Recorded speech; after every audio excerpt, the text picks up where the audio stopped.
প্রাথমিক টেট 2023 যেটি আগামী রবিবার অনুষ্ঠিত হতে চলেছে।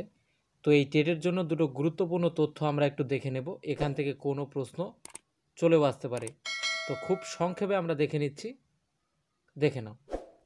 তো এবারে প্রথমে আমরা যে বিষয়টা দেখব সেটা হচ্ছে 2023 সালের অক্টোবর মাসে ঘটে যাওয়া সিকিম হরপা বান। তো এখান থেকে কোনো প্রশ্ন চলে আসতে পারে, সংক্ষেপে একটু দেখে নাও। তো সিকিমের লোনাক লেকে মেঘ ভাঙা বৃষ্টির ফলে হরপা বান দেখা দেয়। তো কোথায়? সিকিমে। যদি আরও নির্দিষ্ট করে বলতে হয় তাহলে উত্তর সিকিমে। লেক বা হ্রদটির নাম কি ছিল? লোনাক লেক।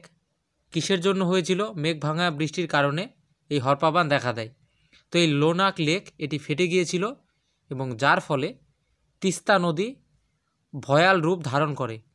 অবশ্যই এইটুকু মনে রেখো, প্রশ্ন এখান থেকে চলে আসলে ঠিকঠাক উত্তর দিতে পারবে।